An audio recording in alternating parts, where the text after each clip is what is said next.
help us unpack this, we are joined by our seasoned experts.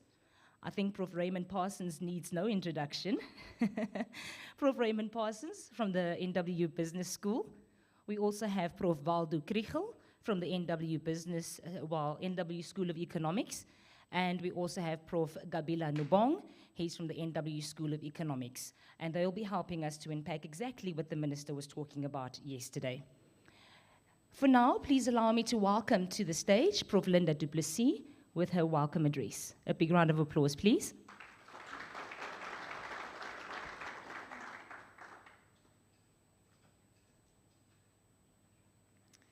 Well, good morning, colleagues, ladies and gentlemen.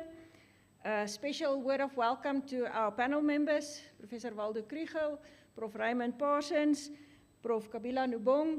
We are looking forward to hear your views on this very challenging medium-term budget.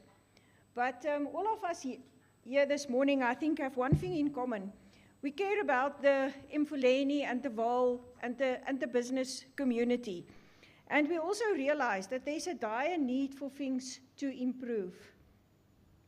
And there's a need to expand economic activities to bring Mfuleni back to the beautiful place that it can be. Now, the Northwest University, and specifically the Van der Bijlpark campus, sees itself as a valuable partner in the community. I just looked at the numbers this morning to see that we have 8,177 registered students on the Van der Bijlpark campus. Now, of those, 5,300 study with NSFAS allowances, which also has its own set of challenges at the moment. But if you look at the monthly allowances that those students receive, they receive almost to the value of 9.5 million rand per month that we pay to those students. And that money is spent in the local area. And I think it's part of the economic contribution. The NSFAS allowances we pay on a monthly basis to all our students exceeds 42 million rand on the free campuses. And that money obviously is spent for food and household items. Our students also need accommodation. And apart from the students staying in the residences, in Van der Bijlpark we have about 3,000 students staying in private accommodation.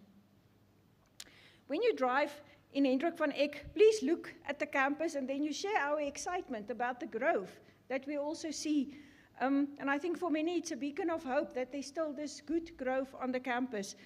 We are at the moment busy with a building for psychosocial health that will allow us to also offer nursing and other health sciences program from 2026 onwards. We are busy with the development of a building for geo and spatial sciences. We also have a new building for economic sciences.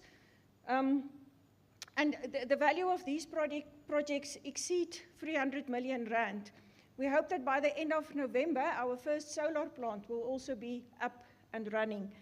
Now, of course, in all these projects, we also try to employ a lot of local people to use our own expertise.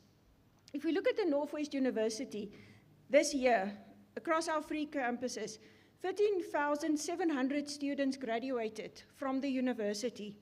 That's a massive amount of students we sent into the world of work. And I think if you walk into any company, you will find a Northwest University alumni working somewhere. And we are really proud of that. We also realize with that comes a big responsibility that these students must have the right, not only skills, but attitude.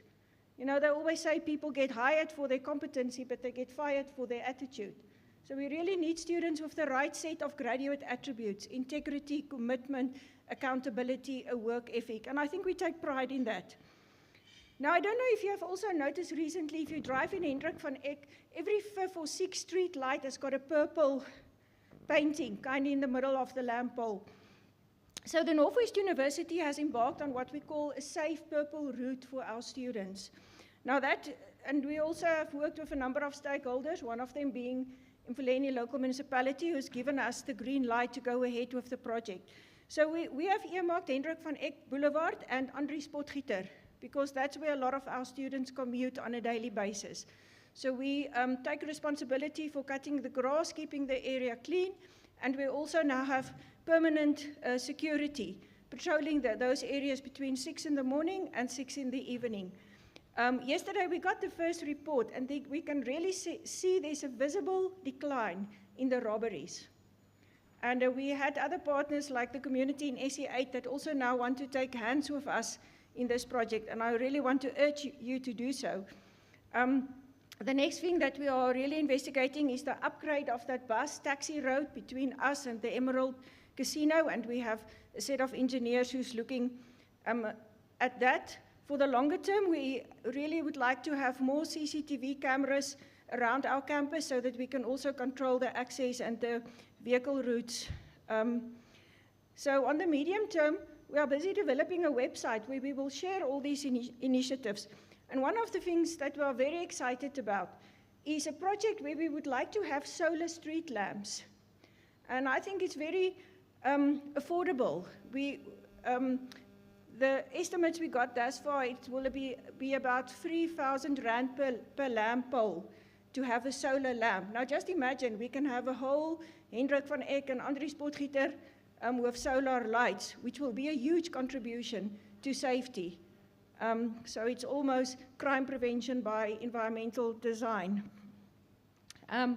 So, ladies and gentlemen, to conclude my welcome, a university is a unique type of institution. We cannot be a silo. It's a partnership among staff, students, business, the community, the neighborhood. And together, we need to build a community and a culture. So thank you also for the role that you play. Dr. Joseph will say more about the business school, but from my side, welcome, and I hope you will enjoy this morning. And I also hope that we will be able to work together to really make a difference in Mfuleni. Thank you.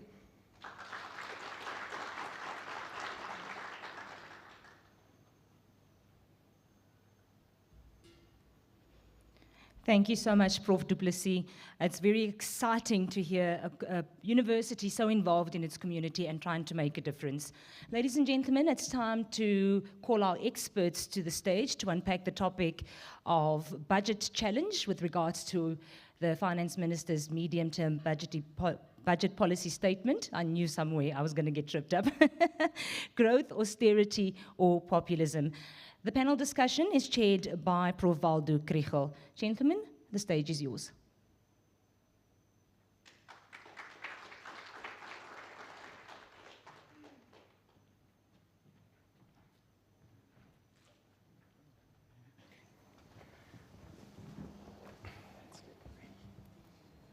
Ladies and gentlemen, good morning. It's really a privilege for us to talk about the economics and the budget here. So thank you, Prof. Linda. Thank you, Dr. Joseph. It's a wonderful opportunity.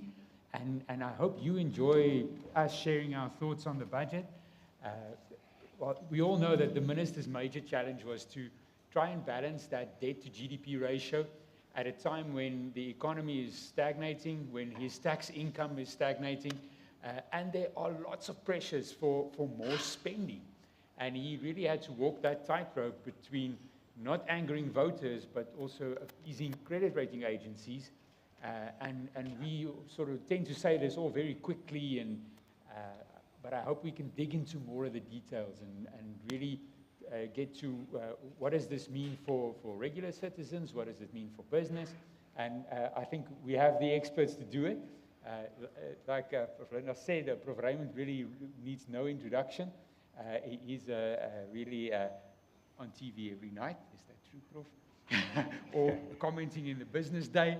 And I think he will really add some value to this discussion. My colleague, Gabila, teaches fiscal and monetary policy.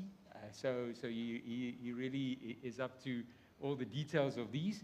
And I want to start us off with giving each of them 10 minutes to give an overview of your thoughts and impressions of the budget, maybe Dirty Harry style, the good, the bad, and the ugly of the budget. Well, I should say the MTBPS. Prof. Raymond, you want to start us off? Yeah, thank you, Waldo, and good morning to everyone. I think I want to start by creating a perspective, because we all live with snapshot pictures of events every day, and when one looks and unpacks something like the medium-term budget, one wants to have a perspective that enables one to understand some of the dynamics. So I just want to take a step back, because for me, the medium-term budget was really surprise-free.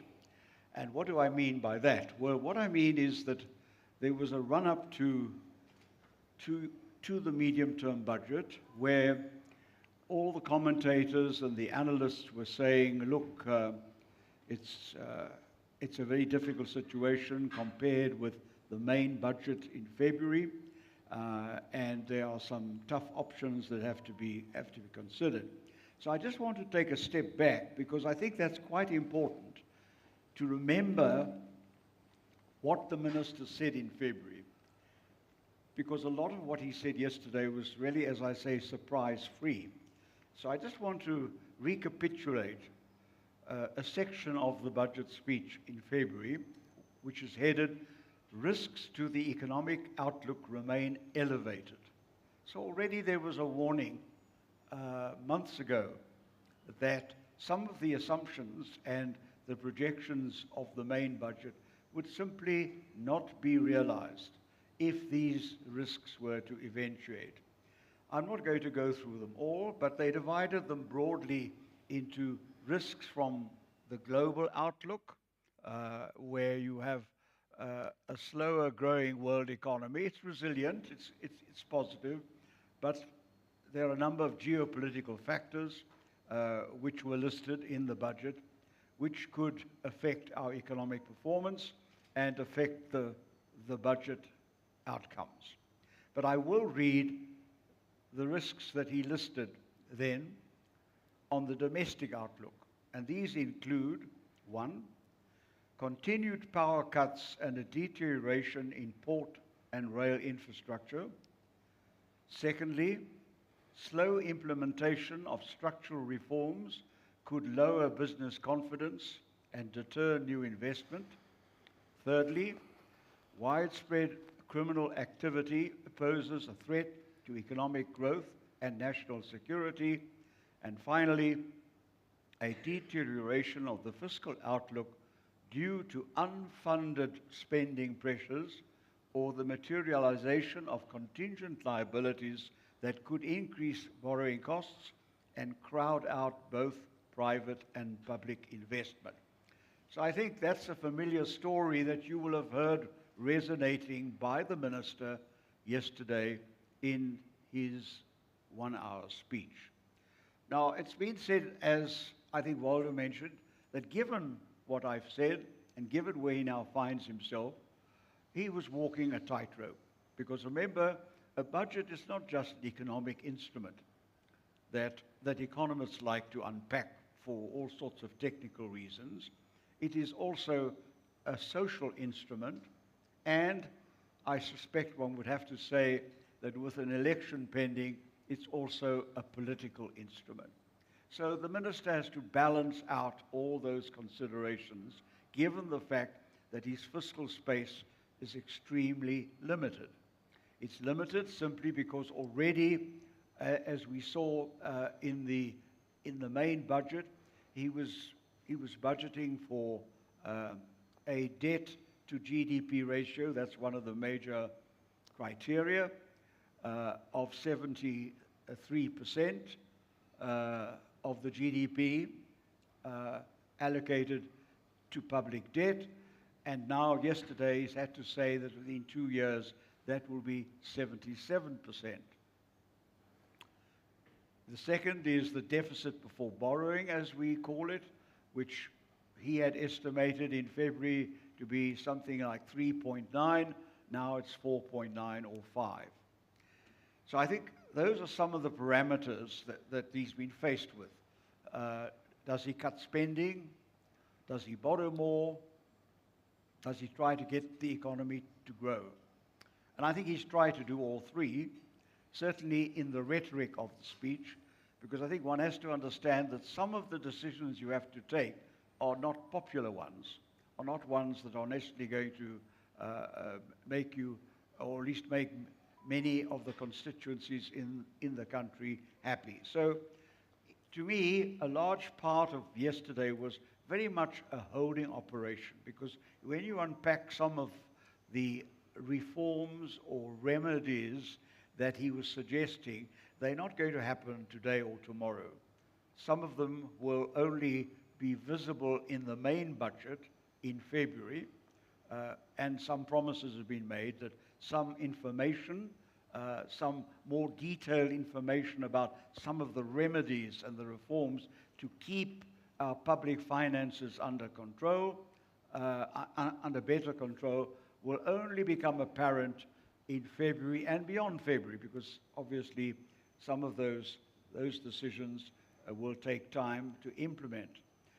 I think the other point one wants to make in this regard is that one must be careful not to put everything on the shoulders of the National Treasury.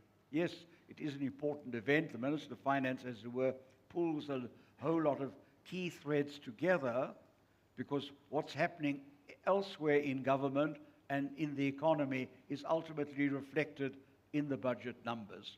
But clearly, some of the solutions and the remedies lie with his colleagues in the cabinet, lie with the public sector, and lie, of course, in cooperation, in intensified cooperation, for example, on the energy front, with collaboration between the government and the private sector.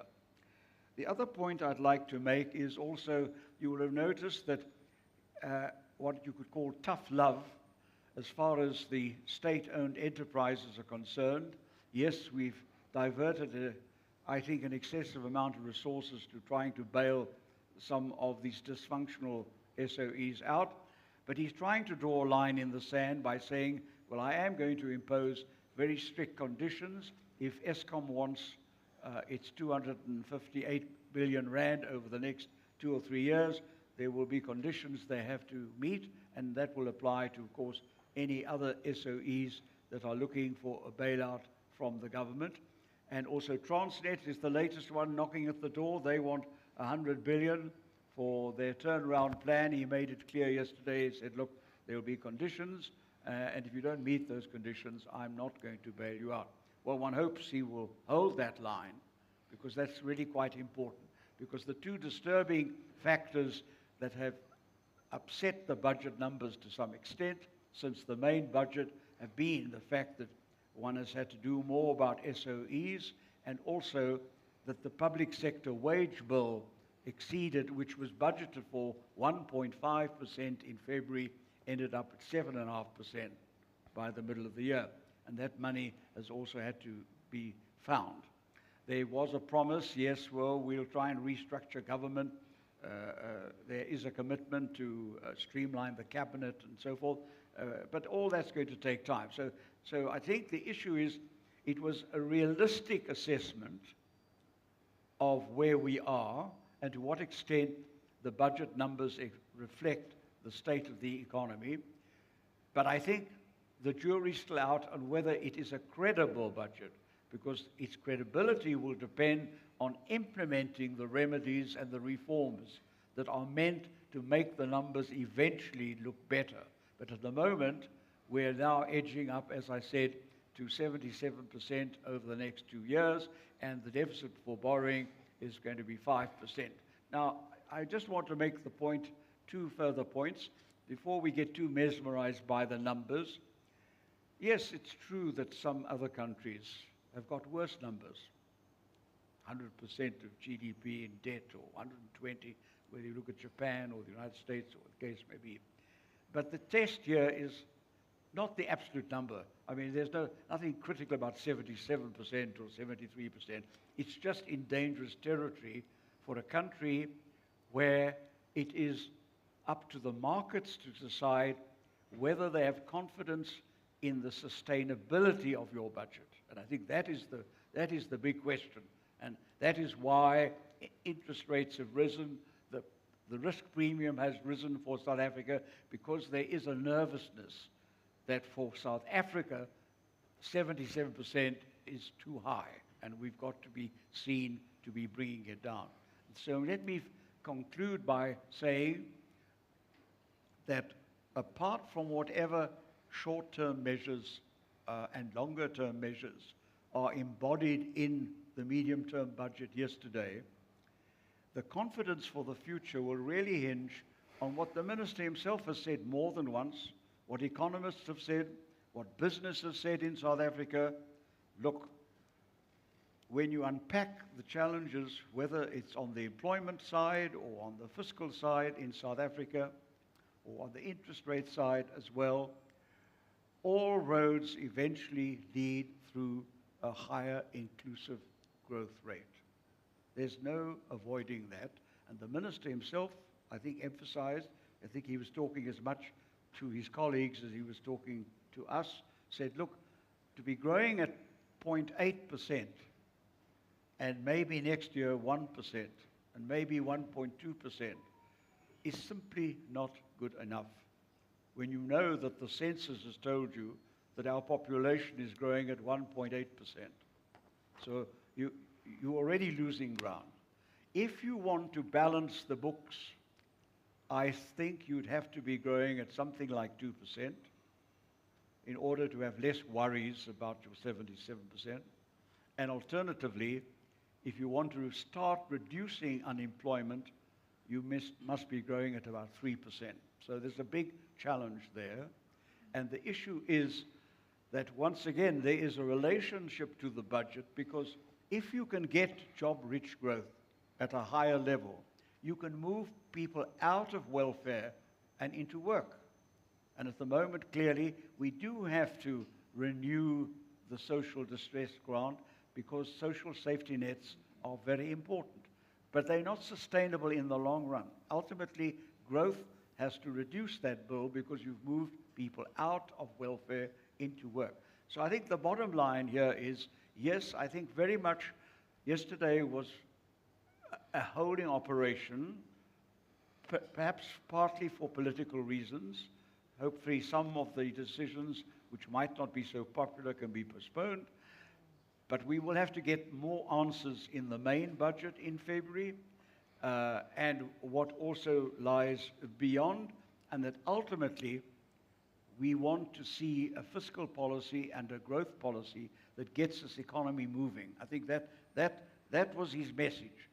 And while he may not have been he might have been not able to put as much money as he would have liked behind that, because of the fact that the budget is not only an economic instrument, it's a social instrument and a political instrument.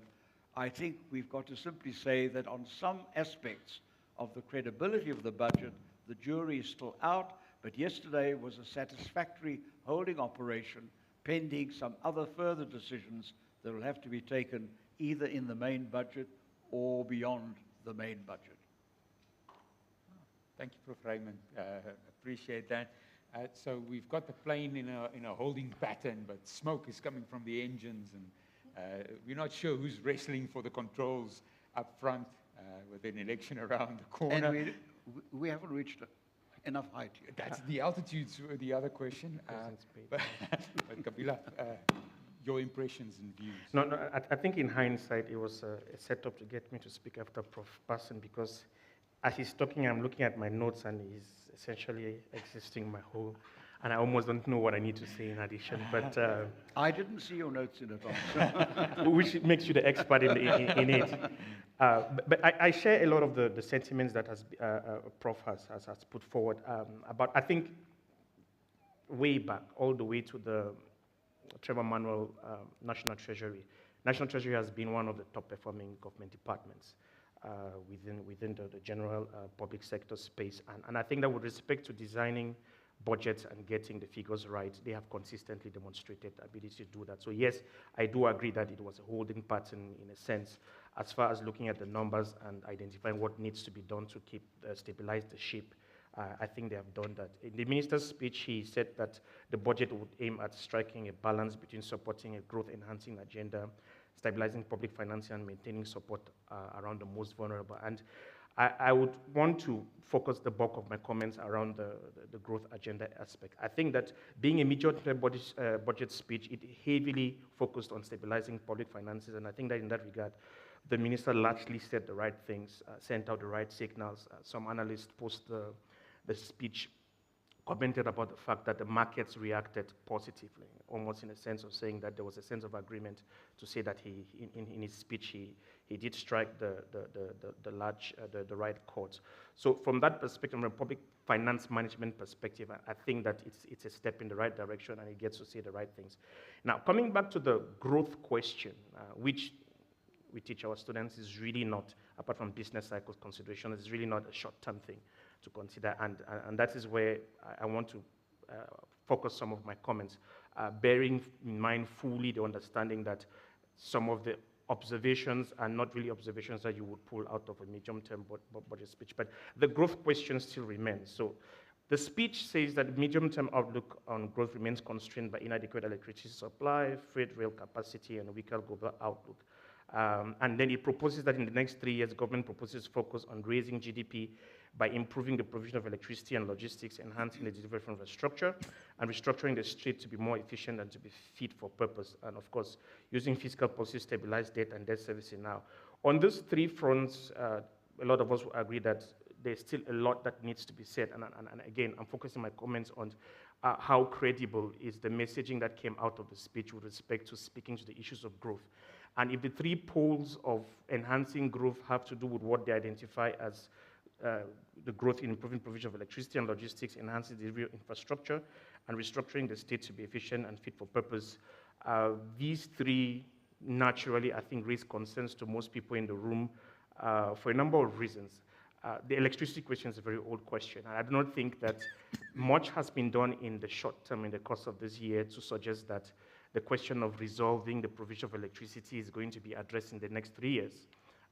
What is it about the next 3 years that suggests to us that the constraints that were generated for the last 3 decades will be solved in the next 3 years? Maybe the appointment of the Minister of Electricity is a step in the right direction.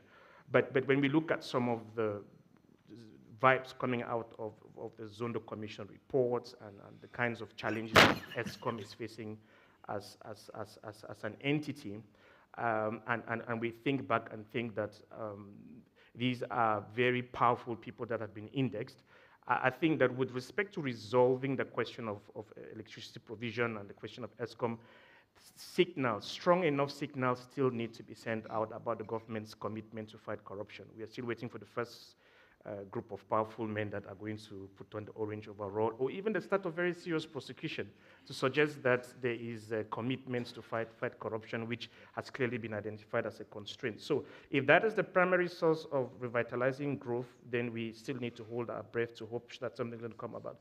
On the question of logistics funds and the challenges, now, it proposes the minister made a point to identify the fact that investment in infrastructure is one of the growing items in the budget on a consistent basis for the next couple of years. And the report then says that to enhance the delivery of infrastructure, some of the challenges identified: Transnet's declining rate performance, strengthening the economy, which are attributed to operational failures, theft and vandalism, deteriorating infrastructure conditions, and with respect to each of these three constraints that are responsible for these logistical failures, again, in my sense, maybe the opinion in the room may be different. There is nothing in government's predisposition in the last couple of months that suggests to us that theft and vandalism is going to go away in the next 3 years.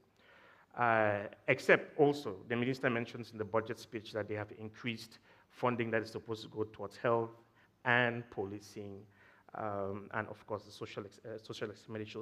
So there's a sense in which, and I would speak to that one of my final points around, there's a sense in which I think that we have sort of, and I say we in a collective, put pressure on policymakers to develop the skill of saying the right things. So when we go through a budget, we keep our ears open to identify if they are saying the things that sort of indicate to us that they are identifying the constraints.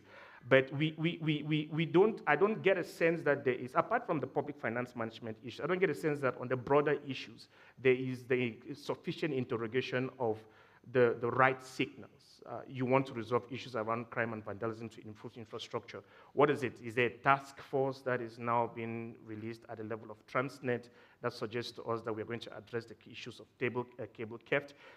It's your interest or your proposal increasing more funding for policing. So I think that needs to be unpacked further. I'm not suggesting that there's nothing that's going to be done in that direction, but there needs to be a sense that says, in addition to your commitments to addressing these constraints to the logistics and infrastructure, these are the measures that you would concretely take to address the questions, for example, of the inefficiencies of the rail system and the questions around theft and vandalism.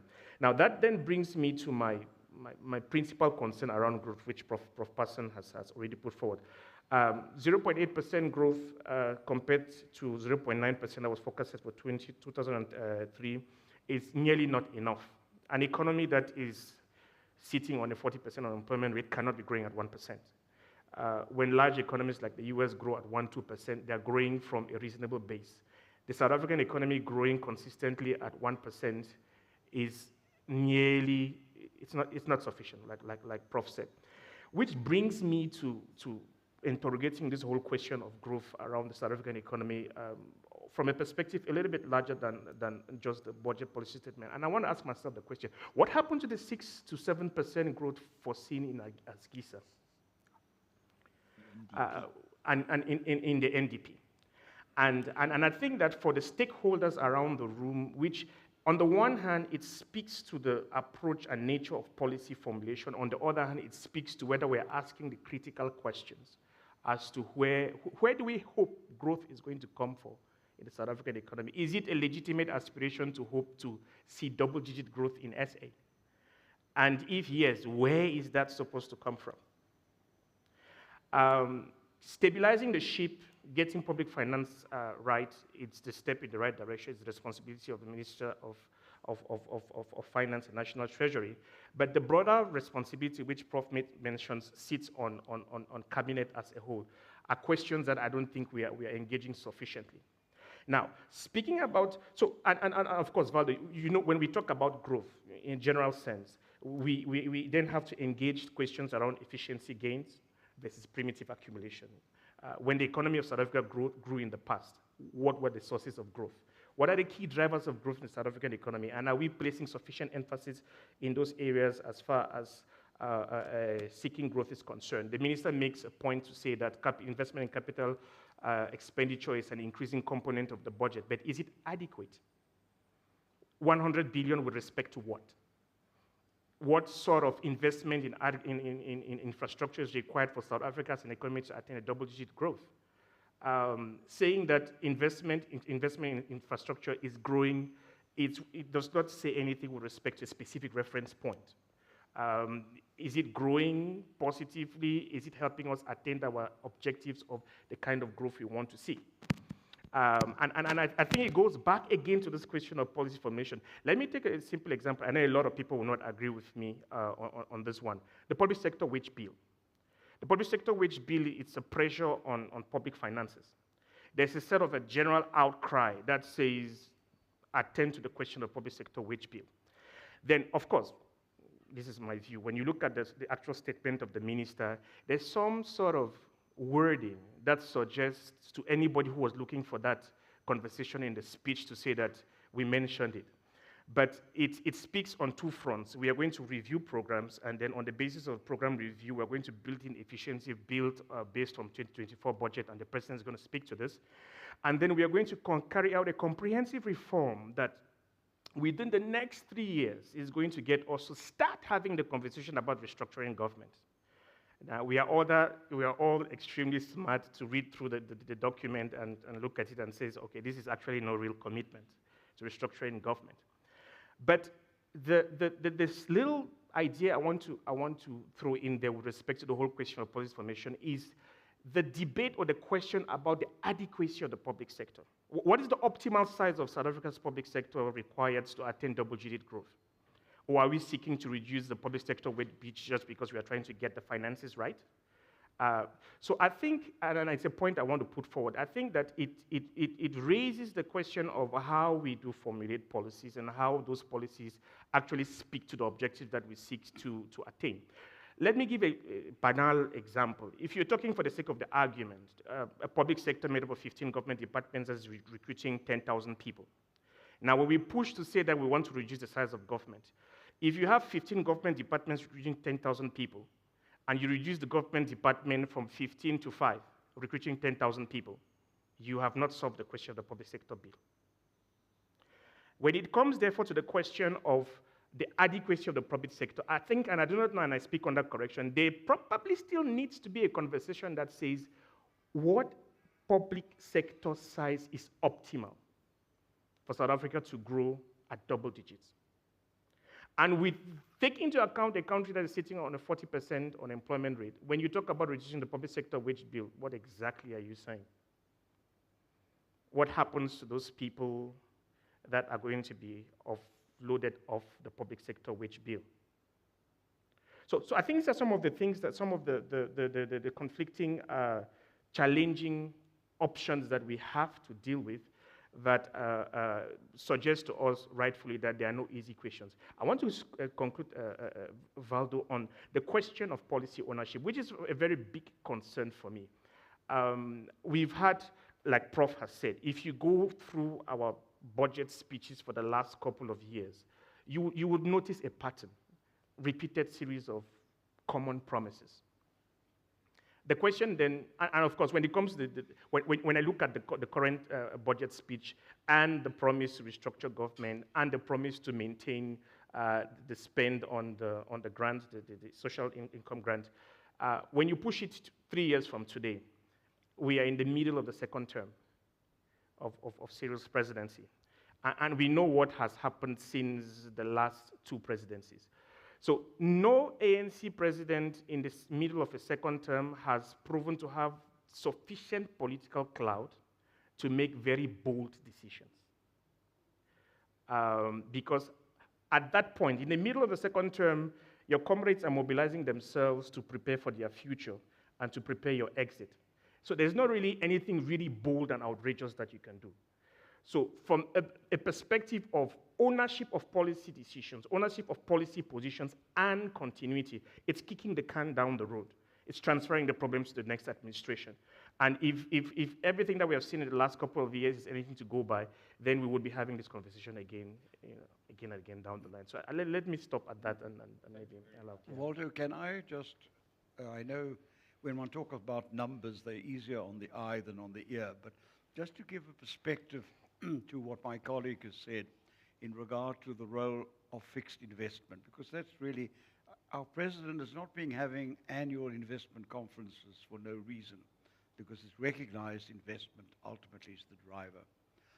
So what have been our goals there? And it relates to what my colleague has been saying. In terms of the National Development Plan, by 2030, which is, after all, not that far away now, in order to get the 5.4 growth, that average growth that the NDP was then targeting, you needed by 2030 to have total fixed investment, that is the government and the private sector, at roughly 30% of GDP. Despite some recovery in the last year or so in investment, in private investment, investing in alternative energy mainly, we are now at 14%. So we're less than half of where we should be in the next decade. And more specifically on public investment, in terms of the National Development Plan, infrastructure and the government's investment should be 10% of the total. Despite everything we've announced so far, it's 2.5%. So the issue is not even a question of numbers. The question is, are we implementing even what we have now dedicated to infrastructure? And that raises a whole lot of other issues about delivery and so forth.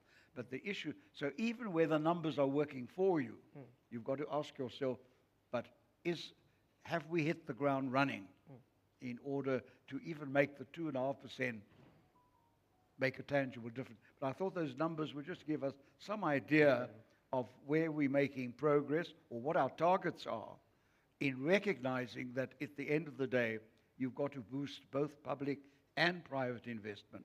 And that's one of the tests you need to apply to the numbers yesterday. Thank you, Prof. So, ladies and gentlemen, I want to keep talking about this growth perspective. But before we get to that, maybe just something on the budget. Let's not move away too far from the budget. And I think, actually, the previous minister, Thina, he was already struggling with the problems that we're now struggling with. And then the new minister was bailed out by a commodities. Thank you. And so the new minister was bailed out by a commodities boom, but in the meantime, not a lot of those hard decisions were made or were made progress with. And I think I want to pick your brains on what the hard decisions might be. It's easy to say that we need to make some sort of clear trade-offs, but your thoughts on what is feasible before an election, and even taking that out of the equation. Let's suppose that we have a minister and a president who says, these are desperate times. We need to really make some bold decisions now. Where would you focus that political capital that you have to spend to make bold decisions? Is on which aspects of the budget? I'm going to ask my colleague. I want you to hear me. Okay. I just want to make the point that all political scientists will tell you that if you have to take tough decisions, you do it early in the political cycle, not at the end of a political cycle. But anyway, I'd like to. Unlikely. I'd like to come back to that, but perhaps you'd like to add. It's a bit of a difficult question to make, and I think it speaks to my earlier point about ownership of policy formulation and government being set up in such a way that the policy decisions on a regular basis are not subject to the variations of the political cycle. If we look at the outlook and the size of the budget, and I'm just thinking aloud here, employment creation, like Prof. Parsons said earlier on, has a direct link with reducing the size of social spending. So if we had a conversation that said, let us focus decisively on creating jobs, from the social determinants of health and the social determinants that speak to the questions of crime and policing, it would have a beneficial, virtuous cycle. I'm essentially saying that the more jobs you create, the less you need to spend on social spending. The more jobs you create, assumingly that idleness has a correlation with crime, the less you have to spend on policing. The more jobs you create, the more income, revenue generating, tax generating population base you create. So there's a sense in which if there was going to be a tough decision that has to do with seeding an intervention that would be beneficial to the economy, that should be conversations around job creation. Now, previous administrations and previous programs have sort of zoomed into this debate of job creating growth, and they have tried to identify specific sectors that could contribute in creating more employment. And I think that conversation needs to happen more and more to be able to say that we decisively, resolutely need to address the constraints that have been identified to employment creation at the level of South Africa. The second tough and I think extremely difficult conversation we need to have has to do with the size of public expenditure that goes into certain sectors: health, education. And I don't think that it's a conversation that exclusively has to do with how much is going in there as much as it has to do with how well it is being spent. And I think that these are some of the very tough conversations that have to do with building efficiency into the system. In the Zuma administration, we had the extended public works projects. We also have the municipal level work programs. How well have these performed in creating employment? My wife is an accountant. She participated at some point in auditing some of those municipal level projects. And unfortunately, okay, I'm on camera, let me speak very politically correct. There are lots of efficiency gains that needs to go into those projects. I'm seeing the smile on some of the faces, and they know what I'm not trying to say. But it therefore suggests to me that we need to have an honest conversation at that level. Because the finance minister can dedicate, in terms of total distribution, 9% of total budgets to local governments.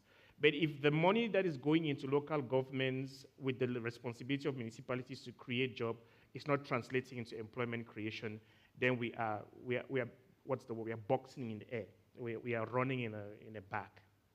And these are bold decisions that need to be taken, not thrown at the feet of government and government responsibility, but at the level of communities. At the level of communities that essentially says that if you have been allocated X amount of money within a specific municipality to help the community in the creation of employment, that from a policy formulation perspective is what government can do. Short of driving up a money van and handing out money to people at the mall in the municipality area. That cannot happen. It has to do with the creation of projects, funding those programs, and getting people to do jobs. Now, when we sit with municipalities and sit with comrades and sit with colleagues and sit with family members that make rubbish of those government initiatives, we shoot ourselves in the leg and then we run in circles. So there needs to be tough political decisions, tough decisions at the level of local government that says, with all of the constraints and the challenges that we are facing, resource constraints suggest that if there's only 1 rand that's allocated for employment creation at the level of the municipality, let us make sure that 1 rand does what it's supposed to do. I think those are the first set of efficiency gains that would help us solve the overall employment questions, the bigger challenge. And I have views around expenditure that needs to go into education. Obviously, that comes from the higher education sector, which takes me back to my conversation about long-term economic growth. Long-term economic growth needs to come from efficiency gains and improvement in total factor productivity. We are spending about 8.1 billion in innovation. When we look at how much we are putting into the higher educational sector, we are not frankly preparing the skills that it would take to grow the South African economy double digit in the next 10, 20, 30, 40 years. Those are hard conversations to have. They do not respond to short-term political cycle. It needs to be a group of strategies that abstract themselves from the rewards that come with saying the right things and doing the right things and saying that where is this economy and where is it going to be in 30 years, and are we doing the things that we're supposed to do today to make sure that we are where we need to be in 30 years. I get a sense that that's not happening. In a higher educational sector, our throughput rate and our university administrators are here. It's extremely high. The performance of NSFAS, just as a critical sector that contributes in skills development. For the life of me, and I speak as a lecturer and that have contact with students, I cannot understand how difficult it is to get NSFAS to be able to plan ahead and give students allowance on time. The students are starting exams this week and next week. They have not gotten their allowance. And this is repeated year in, year out, year in, year out. And NSFAS, in budgetary terms, with respect to the broader performance of government, is such an infestinal, very small component of the higher educational sector. Little things, we need to get them right, because they have a broader impact in terms of the skills debate. So I think there are tough decisions that need to be taken about building efficiency in the system, tough decisions that need to be taken about fighting corruption, tough decisions that need to be taken about reallocating expenditure. Thank you, Gabila. And I think a lot of this speaks to the fact that a lot of it is outside of the hands of the Minister of Finance. Yes. He faces scrutiny twice a year with lots of economists commenting, and the documents are out there, but many of the other ministers don't have similar opportunities to explain why things are happening or not happening. Prof, can I pivot for a moment and ask you, you do find these commentators out there, they're mainly on what is now called X, the previous Twitter, and they are saying this whole story of limited fiscal space is a straw man. It's the new classical fifth column within government that is undermining all the good plans of the National Democratic Revolution. We should just print the money. Or we should just have prescribed asset requirements for the pension funds. Or we should just use the profits from the Reserve Bank's management of gold and foreign exchange reserves and pay for this stuff. Why are we talking about cutting spending at a time when clearly there's a different crisis? How do you respond to these, I don't want to call them economists, other policy analysts? Well, let me put it this way. I think in the run-up to the medium-term budget yesterday, there was quite a polarized debate. On the one hand, the minister wanted to scare people enough by saying, by next March, we will run out of money. It was the one side. The other side, no, there's no problem. You just print it. Those are two extremes. No government ever runs out of money because they can print it or they can inflate their way out of it. So there's no example in our fiscal history of the world where a government can't maneuver its way out in a way that an individual may not be able to do. So I think one needs to just keep a perspective. I can understand he was anxious to get the bottom line message over. Look, we've got limited space. I think a large part of the difference of opinion is what do you do with the resources that you do have available? Have you prioritized them correctly? And I recall going back a few years, the previous Minister of Finance, Tito Mboweni, you may recall, he spoke about the jaws of the hippo. And he tried to implement certain steps because he was very concerned then, before we got the commodity windfall, that he was losing control of the situation. And even he had difficulty getting some things accepted, clearly. Even then, when politically it probably wouldn't have cost as much as it might now to do unpopular things. I think the issue, I just want to, in that context, Waldo, just mention two other points, which I think is very important to get this perspective. Yes, of course, we think and we say we should be able to grow out of debt. There's absolutely no reason why we should not be able to do that. But if you look at global experience, very few countries have succeeded in doing that. More have failed and ended up in the hands of the IMF. So a lot is riding on the remedies. And I think it's tremendously important. That's why it may sound like déjà vu and but it's tremendously important that the minister understands and is trying to tell his colleagues, look, we need to implement things that lie in your portfolios that will lift this economy in a way that will dissipate some of the concerns we have now about the financing of government and so forth. So the second point I want to make is, I think the general point that you raise, I think good economics in the real world needs good politics. And so the issue here is, will we get the good politics in the next year or so, because we're facing a decisive election? I do not think that anywhere in the world, with a pending election, I don't care which country it's in, that the politicians are going to do unpopular things. I mean, it was just to accept that. And I think, that was the unspoken strategy yesterday of the holding operation. Yes, there are things, there are remedies we'll implement, but they are gradual. At the moment, they are put in language that will not upset anyone. That doesn't mean to say we mustn't get on with them, but the fact is so I think we've just got to understand this, that the pause button has been pressed for the moment. Understandably, and I don't think it's a source of criticism. You'd be a very bold politician to say, I'm going to go out of my way to alienate voters when I've got an election coming in a few months' time. So you've got to manage the situation. You've got to manage it as a sort of holding operation, that nothing really is going to get out of hand. But the deterioration, the slippery slope is there. And the warning is, we must be careful not to go down that slippery slope. And we must use the time we have to get on with. Once we've got a new political mandate, whatever it may be, we must get on with these issues. But in the meantime, there are some issues you can get on with now. You don't have to, everything doesn't have to come to a standstill because there's an election coming. There are things to which the government is already committed. I come back to the issue. Just to throw another number in. You will know that I think the minister mentioned yesterday the amount of unspent funds that are returned to the Treasury. What is that telling you? What is that telling you? So I think that's, those are the kinds of things you can still get right, whether you have an election or not. Thank you, Prof. Ladies and gentlemen, we are making good progress on time, and I do want to take a couple of questions from the floor, if possible. So if you have a question, I'm going to borrow you this mic. If you put up your hand and put it to our panelists, let's take 10 minutes for that, and then we can have breakfast.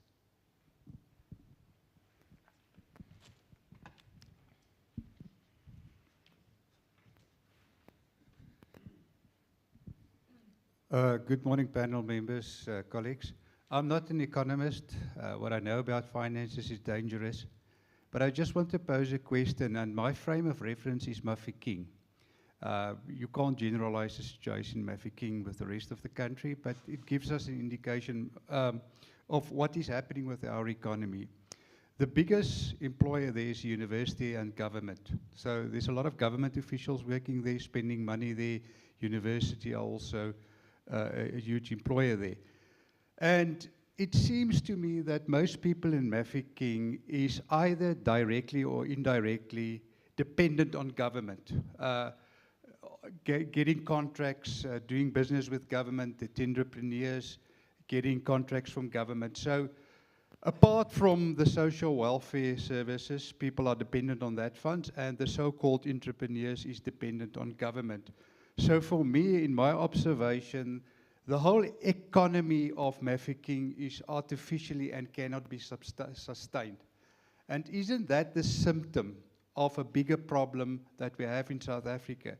That there's no creation of new wealth, people enter into the job market.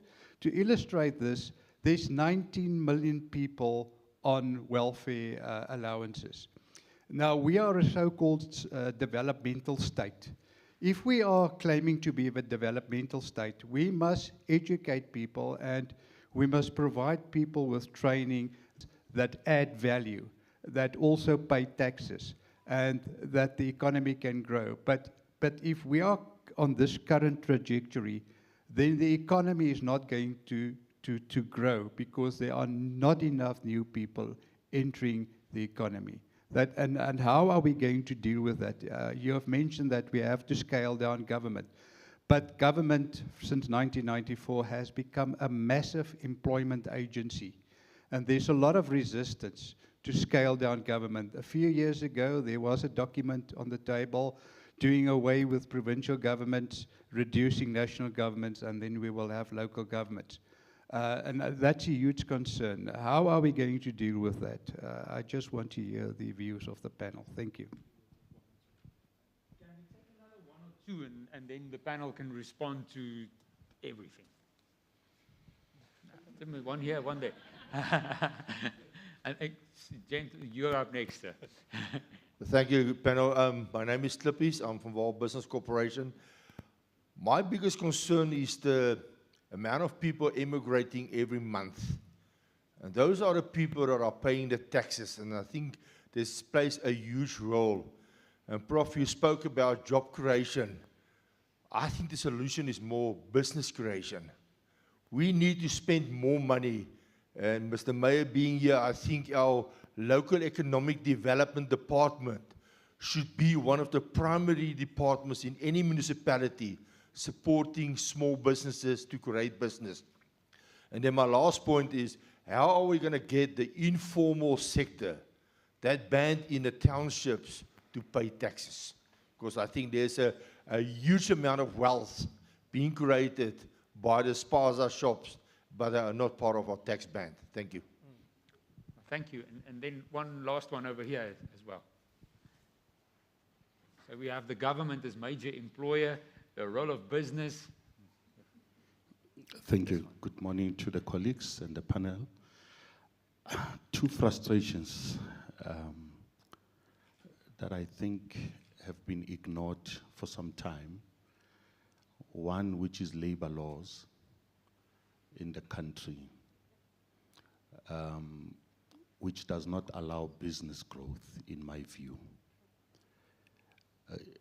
In one of the economic summit, I think we were the second last worst labor law country in the world.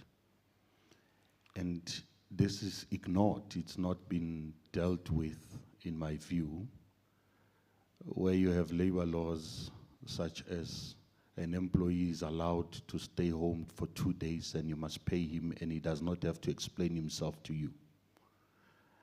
And I don't know, as a business person, where should I get that 2 days to pay that person? And you keep on hearing that we have the best labor laws, and I'm saying it's actually ridiculous. And how we're going to change that, which one point was saying a strong political decision must be taken to try and deal with those. And I think deliberately this has been ignored. And it's ignored because of the alliances that we have. It's ignored because we're trying to massage each other, you know, as alliance partners there and there. And I'm not sure how we're going to solve that. The second frustration, I don't think we are really, which the point was made, we're investing on growth. I don't think we're investing on growth. I hear the percentages there and there, but I don't think we are. If I were to be made a president tomorrow, Comrade Mayor, I don't see a reason of us having to pay 50 billion plus to a person from the age of 18 to the age of 40 and give them grants when we can take 50 billion and actually start factories. And I'm saying in the same line, whatever that national government is trying to do will not work, and that point was made if we don't get the small things right. If you are giving, I've got cousins, they are competing by having babies. Other one is 3, the other one is 4. And they've been having this competition for a while because of the grants.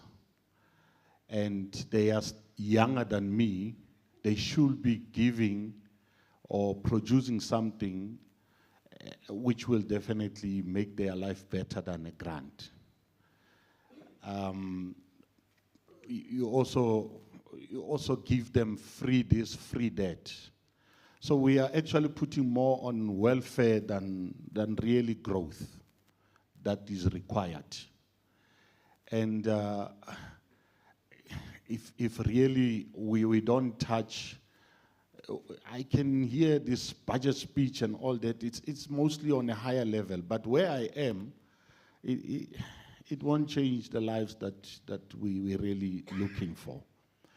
Because we are trying to also be relevant in the international scale. We're talking these jargons that the minister was also talking about yesterday.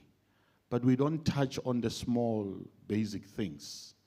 If you were to start a factory of this water bottle as a government, you can employ half of the people that are getting grants currently, because we can never live without this. So we need this, so it's essential. So we could actually invest in such things rather than the welfare state that we have actually become. Thank you. Thank you very much. I think if I can quickly just sum up for the panelists, I'm going to say government's big and it's unlikely to shrink soon. How do we deal with that? How do we bring business into the solution that we don't have a welfare state where what is left in the budget is paying wages, paying grants, paying interest. And then there's no money left to do anything else. We don't want to reach that situation. Your final thoughts on these? 2-3 minutes each? Okay, thanks so much, and thanks for the questions. Size of government is big, government's major employer, should not necessarily be a constraint. Government is supposed to contribute through expenditure in creating a multiplier effect that is going to trickle down or transition to other sectors of the economy. If we can get the big governments to be efficient in creating rules and respecting the rules, efficient in creating value, then a big government would not necessarily be a problem, because government spending should actually be one of the drivers, from a Keynesian perspective, of growth in an economy. So I think in our sense, again, it brings me back to my point about the adequacy of the public sector. I think in our sense that we are instigated from questions of government efficiency to focus on the questions of government size. I do not know completely whether the question of the size of the government speaks to the issue of the efficiency of the government, and which relates to some sort of the second questions, how do you get the people, for example, in the township to pay taxes? If that big government can be converted into effective institutions that formalize informality and police taxation, then the big government would be contributing in raising revenue. So efficiency and the effectiveness within governance and the government institution, for me, it's more of the constraint or the concern than the size. I totally agree with the question of the role of business in employment creation or in business creation, and the work ethics that have to do with, I think I'm looking at the second point, creating impression, how do we get people to pay taxes? I've sort of answered that question. The emphasis on labor laws and dealing with business growth. Again, I think within the context of the economy in which we are dealing with, the question of labor laws is a very big debate. How do you cater for vulnerability within the segments of employees that need to be protected from ruthless employers? So there's a sense in which, and let me take you to examples in Zambia and other African countries where you have the influx of Chinese investment that are not very respective of the local rights of local employees. So there's a sense in which I believe that, yes, those labor law frameworks that are intended to protect the most vulnerable have their place.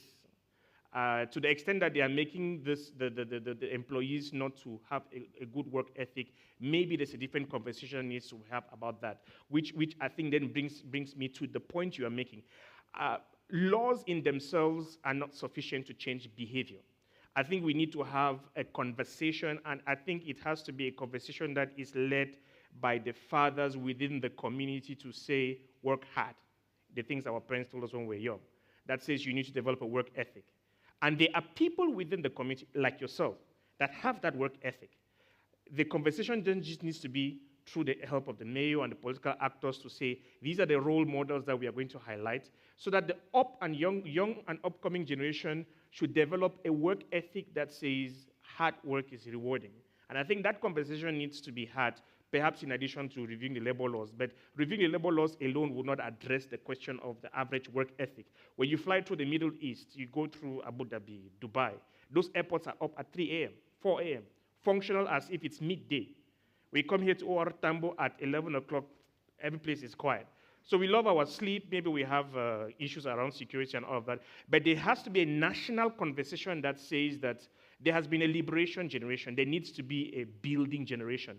And the building generation is not a generation that has fun. I tell my students all the time that when I see what you guys do here when your NFS money gets paid over the weekend and what happens to the taverns and the shebins and all of that, I am very sorry for your generation, because you are having fun when you are not the generation that's supposed to have fun. We are not yet at the point where we attain the level of prosperity that it takes to behave the way our young people are behaving. So, and that conversation, unfortunately, cannot be left to government policy formulation.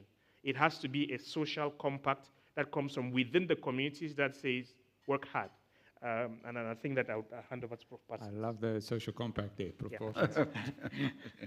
I think there have been some very good questions. Let me just try and divide my response into 3 or 4 quick parts. The first is I want to marry up the question about small business and the labor market by saying government has been aware, because of representations made to them, of the excessive regulatory burden that is on business in general, but in particular on small business. And the government has been committed to encouraging small business. We've had a portfolio that's supposed to be of help to small business. And in fact, a year or 2 ago, you may recall, and the trouble is that these decisions are taken and then one loses sight of them, but there is a minister in the presidency appointed 18 months ago specifically dedicated to unraveling red tape in the economy. So, like the Economic Advisory Council, maybe they're doing good by stealth, but they're not very visible. He actually recently made an appeal to someone to please unravel the red tape. Not him. So I think that is certainly on government's agenda. But once again, it comes back to the issue, you need consistent policies. You can't say, yes, we hear you, we're going to do something about it, but then you pass legislation that simply adds another layer of rigor, as if the left and the right hand are not in the political sense, talking to each other. So you need a more consistent environment in this area as in some other areas of policy. The next point I just want to make in response to the size of government, look, this is always a generational debate, where's the dividing line between government and the private sector. I would simply point out that the research that I've accessed suggests that in terms of size, our public sector is not excessive by global standards. What is highly excessive is the remuneration. That is the distorting factor, not the numbers. But of course, the result is once you've gone overboard with the remuneration, you're then forced to cut numbers. Yep. That's like the law of gravity. It is going to catch up with you, and you will fall off at a great height. So I think the issue there is very much to say, look, you recall yesterday there was again talk that, well, there's going to be a streamlining of entities and so forth. Well, we'll have to see how much of a difference that's going to make. I don't think the big numbers lie there. Actually, they lie elsewhere in the fiscal picture. Then the other, just final 2 points I want to make is we all use the terminology, and I think it's an acceptable conventional terminology, that we are trying to have a capable, as the National Development Plan puts it, a capable developmental state. My experience listening to various stakeholders in the economy is that actually in South Africa it would be more appropriate and more responsive to say we want a delivery state. That's what we want. Not these fine economic terms, I use it myself, developmental state and so on. But actually I think down on the ground, what would resonate with all of us is if we had a delivery state that actually delivered on the issues that either have been promised or that our economy needs. And then finally, we focused very much on the rights and the wrongs of the public sector. But I want to remind you once again, and all of you in this room, one of the key messages that came through from the National Development Plan, from the Economic Reconstruction and Recovery Plan, which was like the son of the National Development Plan, which is only 3 years old, the recent one. And then when the National Planning Commission, a couple of weeks ago, evaluated how far we got with the National Development Plan, and it appears in terms of the targets, not very far, but nonetheless, one of the themes is, yes, just remember what the NDP said. They don't look to the government to solve everything. Right. There's called active citizenry, and we have a very active civil society in this country, whether it's the Chamber of Commerce at one end or the NGOs at the other end. They are already quite active, but given what we are facing and given what we would like to see the national agenda in future, I think it's imperative that active citizenry tries to make a difference. And I just want to end by saying it happened, we talk about these elevated discussions that one has with the IMF, who come out here every year and they look at our economic performance and they give us some numbers.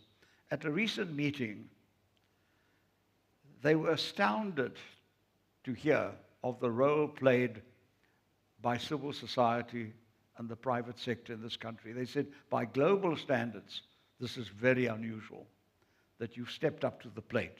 But obviously, we need to step up to many more plates. And I think that's really the bottom line of yesterday and our discussions here this morning. Thank you very much. Just one last point, Waldo. I'm Very just short, te- brief very point. short point. Yes. I want to follow up on what Prof. Parsons to say that the medium-term budget speech is one of the fora and budget speech where government comes and reports and is held accountable. I think we would not have the conversation will not be complete if we don't have a conversation about the private sector and the role that the private sector is supposed to play in meeting the national imperatives in the country. And unfortunately, because there is no fora where the private sector needs to come and account, like the government accounts, I think they sort of have like a buffet where they pick and choose where they come in. And I think as part of active citizens and citizen participation, we ultimately need to gravitate to that point where we have the possibility of assessing the adequacy of the private sector's contribution, even though they have no public obligation, but as stakeholders and as players in that common space, where we also have the conversation that says, are you doing enough, or are you doing what you're supposed to be doing? I just wanted to throw that in there. The bottom line is everyone, all stakeholders, government and the private sector, must be held accountable. Right. Thank you, gentlemen. Thank you, ladies and gentlemen. I hope you found this interesting. I hope it enriches your next argument or conversation at a braai. And thank you so much for the business school for hosting this opportunity. It's really nice and I think interesting as well. Thank you, Prof. Linda. And yeah, I hope you guys have a productive rest of the morning. Thank you.